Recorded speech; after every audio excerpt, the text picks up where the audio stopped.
al hacer referencia a Segeplan, Luis Felipe, pues debemos de hablar de que dentro de ese rol planificador que tiene Segeplan, también tiene presencia, ayer lo comentaba el secretario, en más de 40 juntas directivas, donde tiene representación, y una de esas 40 juntas directivas corresponde al Instituto Nacional de Electrificación. Es decir, Segeplan tiene una silla, un asiento, un voto, un espacio dentro del INDE.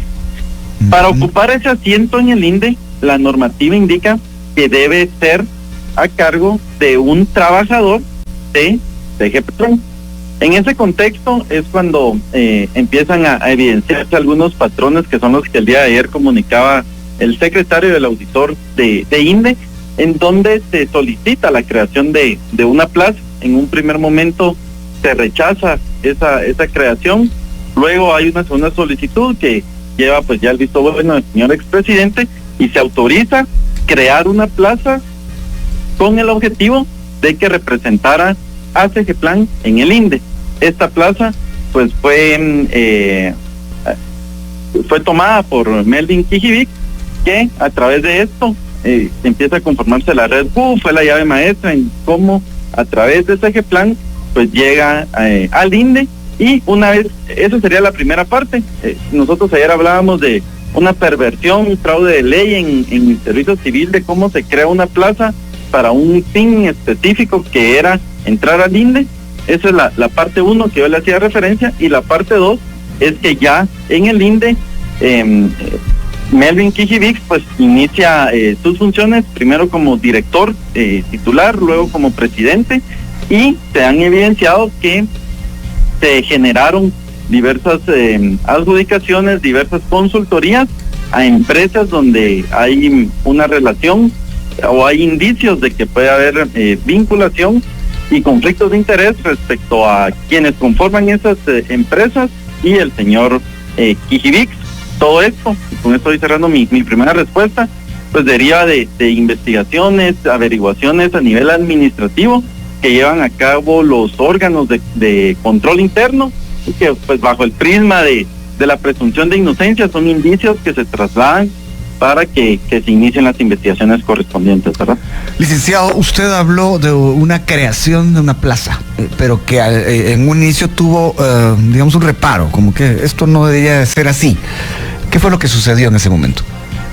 Claro, inicia el proceso para crear una plaza bajo el renglón 022. Dada la naturaleza del proceso, interviene UNSEC, la Oficina Nacional de Servicio Civil, que en su opinión o en su dictamen resuelve que es improcedente la creación de esta plaza por varias condiciones, pero en resumen, que no cumple con los requisitos técnicos ni legales necesarios para que sea incorporado a la estructura organizativa de Segeplan. Eso sucede en enero de 2021, según lo que nos comentaban ayer en la presentación, y es en febrero de 2021 que vuelve a ingresarse el expediente con algunas adecuaciones, con el visto bueno que hacía referencia, y es a través de esta segunda solicitud que se crea la plaza, que también hay notas características que recojo de la conferencia de ayer. En el momento que a lo interno de Segeplan se toma posesión, a los 2 días se destituye al señor Kijivik y se empieza a recopilar cierta información que llevan los indicios a evidenciar que nadie en Segeplan podía ubicarlo, que él mismo no podía ubicar el despacho, dónde estaba él desempeñando sus funciones, y algunos otros indicios que llevan a considerar lo que el secretario Mendoza indicaba ayer, que sea una plaza fantasma dentro de Segeplan, pero creada para operar en el INDE. Creada a la medida, usted hablaba de una llave maestra, que es el tema, digamos, es una frase que se ha usado mucho desde ayer. La pregunta, licenciado, es la siguiente: ¿cuál es la intervención específica del expresidente Giammattei en esto? Claro, dentro de la recopilación de los indicios que nos comentaban el día de ayer, consistió en dar el visto bueno a la contratación de esta persona, teniendo el antecedente que ONSEC había determinado que era técnicamente improcedente. Entonces hay una orden expresa del entonces presidente para que se haga la creación de esta plaza, ¿es así?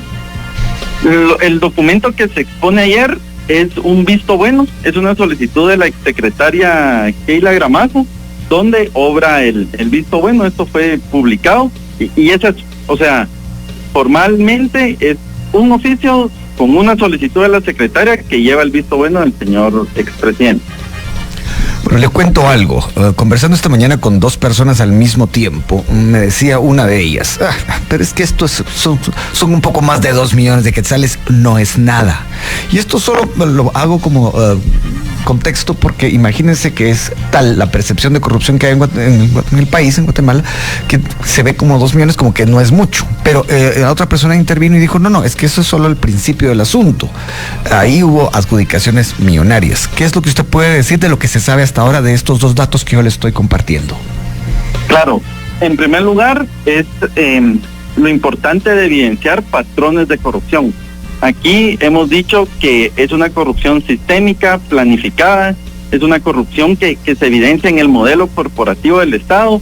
Le puedo seguir hablando de perversión del servicio civil, testaferrato, nepotismo, pero recordemos que este caso también tiene un antecedente de unas auditorías que se presentaban, donde se denunciaron alrededor de 400 millones de quetzales. Incluso siguen los procesos que podría llegar hasta 1,000 millones dentro de procesos de adquisición dentro del INDE.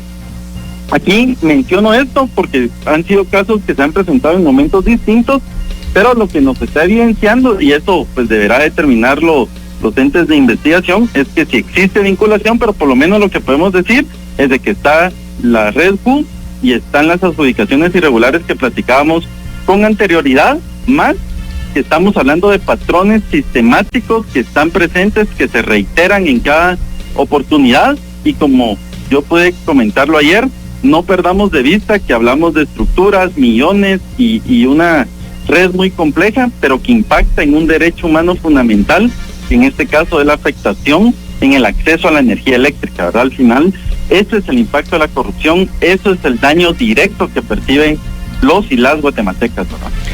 Licenciado, cuando hablamos de 1,000 millones, recuerdo el caso, fue noticia también semanas atrás. Son 1,000 millones que se adjudicaron de manera anómala, 1,000 millones que se robaron, 1,000 millones que no se sabe qué fue de ellos, 1,000 millones que evitaron el acceso a la energía, como usted lo menciona. ¿Puede usted aterrizar, desglosar de qué se trata ese dato de 1,000 millones de quetzales? Ya, los 1,000 millones a los cuales hacía referencia deriva de una serie de adjudicaciones que el INDE realizaba. Ahí se incluyen aspectos de asesorías, que es una parte, aspectos de prestación de servicios, aspectos de adquisición de insumos para la prestación de energía eléctrica, y que en suma cada uno de ellos deriva de una auditoría interna del INDE que fundamentó en ese momento las denuncias correspondientes, y como le digo, se mantiene pues en dinámica el avance en las investigaciones, y en su momento se podrán ampliar las denuncias, ¿verdad? Pero en general es un patrón en la contratación de diversos temas. Usted dice que al final de cuentas uno de los daños mayores, o el daño mayor, es que hay gente que no tiene acceso a la energía eléctrica sino precisamente por esta razón. Ahí, ¿qué cuenta más? ¿Las asesorías fallidas, la prestación de servicios que se dio de manera, me imagino, irregular, o la adquisición de servicios como tales? Sí, hablamos en referencia a montos, hay contrataciones de bienes y servicios adjudicados, por ejemplo, a empresas que participaron con documentos falsos, que pudiera ser, reitero, en monto la mayor cantidad. Ahora lo que se presentó el día de ayer va orientado a la captura institucional, que si vemos pudiera ser un antecedente para que todo lo que estamos hablando de los montos resultara viable. Al final, lo que se han presentado, y reitero, bajo la prisma del principio de presunción de inocencia, son indicios suficientemente fundamentados para que continúen las investigaciones. Aquí ayer lo tenía la oportunidad de mencionarlo. Dentro de los muchos mensajes que tiene este caso, también debemos de reconocer y posicionar que el organismo ejecutivo está cumpliendo a satisfacción su función de, a nivel administrativo, documentar esta clase de indicios, detectarlos y denunciarlos, ¿verdad? Creo que en otras oportunidades hemos podido hablar también de medidas de prevención, de una red de integridad que se está conformando, pero esta parte de detección también la estamos cumpliendo y también se están trasladando investigaciones técnicas y fundamentadas, ¿verdad? Licenciado, usted habla de empresas que participaron con documentos falsos. ¿Esto usted podría profundizarlo un poco más? Claro, esto igual de una forma más detallada está en nuestra página y en las conferencias anteriores, pero por ejemplo se solicitaba la acreditación de experiencia y los documentos que se presentaban. Recuerdo en la intervención del auditor en ese momento, pues habían alteraciones o no correspondían con veracidad a lo que realmente las empresas estaban realizando. También habían indicios de colusión, de que hubiera acuerdo entre las empresas que participaban a manera de orientar las adjudicaciones, y una serie de patrones que más que su individualización. Conversando con el licenciado Julio Flores, director de la Comisión Nacional contra la Corrupción. Estamos centrados en el tema de un nuevo caso denominado Red Q, y que tiene como nombre principal a Melvin Quijivix, exdirector del INDE, destituido 3 o 4 días después de que este gobierno tomó posesión. Por cierto, durante la primera intervención que tuvo el licenciado Flores en este programa, mencionó un tema que me llamó la atención, el hecho de que a la hora de destituirlo hubo que irlo a buscar porque nadie lo encontraba en la sede del INDE.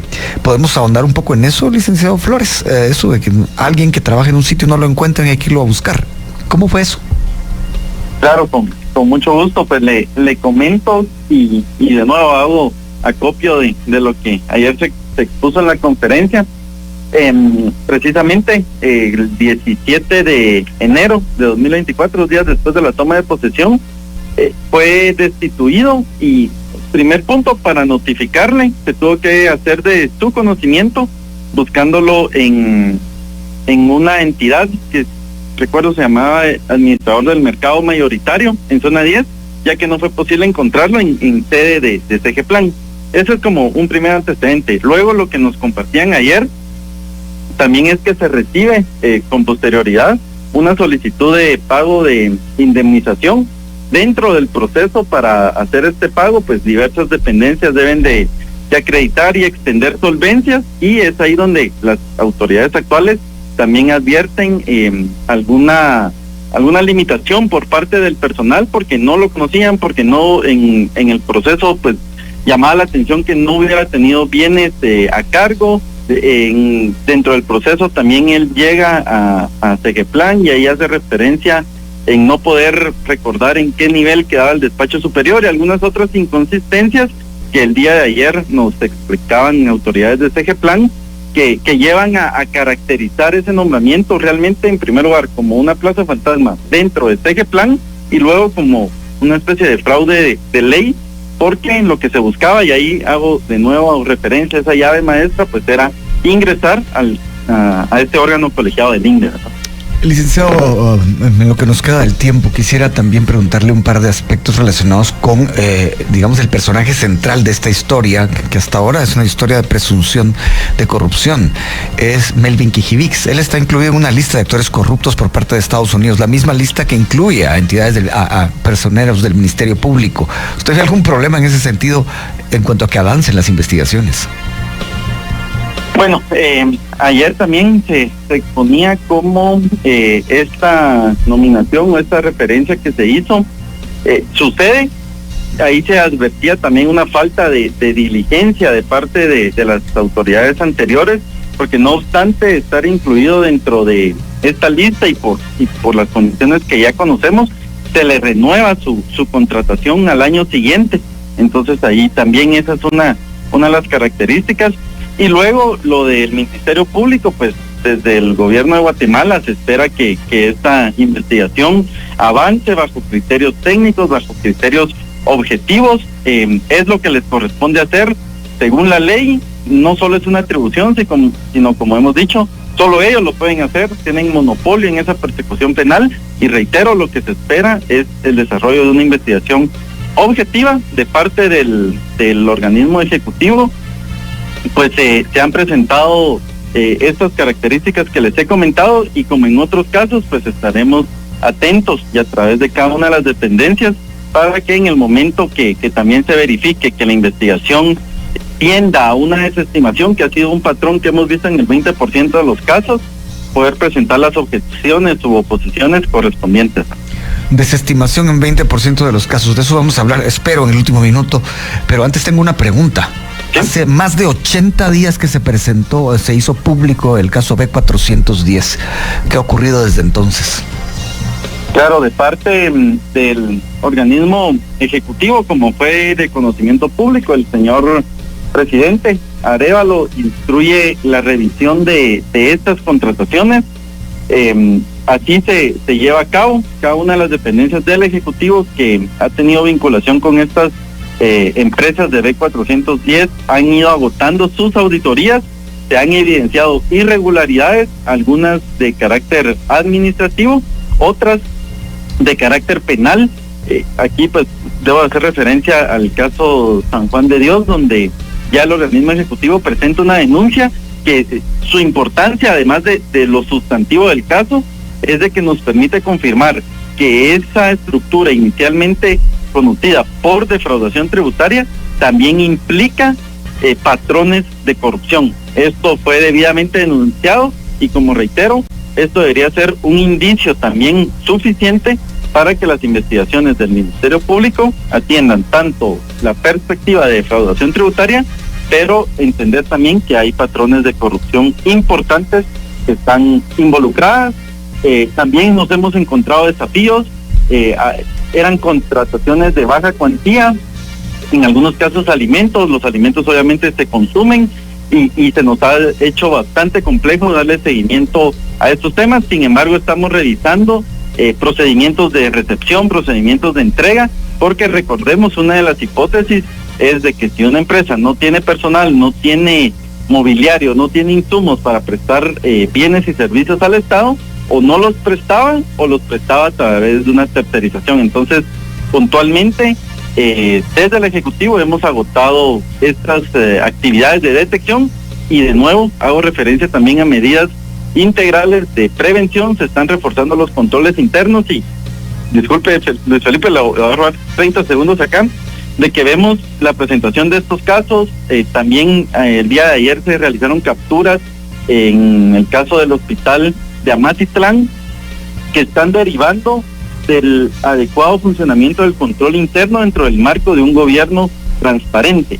Nosotros en nuestras redes comunicamos constantemente actividades de fortalecimiento institucional, actividades de fortalecimiento a las oficinas de asuntos de probidad, porque se está desarrollando un trabajo integral que conlleva acciones de prevención y acciones de detección como las que estamos viendo, junto con otros esfuerzos, y con esto voy culminando, que también dentro del marco de B410 se está desarrollando el sistema de alertas que hemos platicado en oportunidades anteriores, y también posicionar de nuevo la necesidad de esta iniciativa de ley de beneficiarios finales, que también estamos trabajando y que estamos pues próximos a presentar, ¿verdad? Sin esa ley de beneficiarios finales, ¿cuán difícil es realmente llegar hasta quienes se han enriquecido, beneficiado de los diferentes aspectos que conlleva el caso B410? Definitivamente resulta más complejo que el escenario en el cual sí existiera esta normativa, pero también estamos plenamente conscientes de que las herramientas existen y que bajo parámetros de una investigación objetiva, el Ministerio Público debería de continuar esa ruta de dinero, de contrataciones, de vinculaciones, que ya SAT avanzó una parte considerable para dar resultados en cuanto a los beneficiarios finales. Se nos acabó el tiempo, licenciado, gracias. Y bueno, eso ha sido todo, espero que les haya gustado el video, y si fue así, pues ya saben, dejen su poderoso like o dislike. Suscríbanse y activen la campanita de notificaciones para no perderse de los nuevos videos. También les recuerdo que ustedes tienen la última opinión en la cajita de comentarios. Así que sin más, yo me despido deseándoles éxito en todo. Así que nos vemos en el próximo video.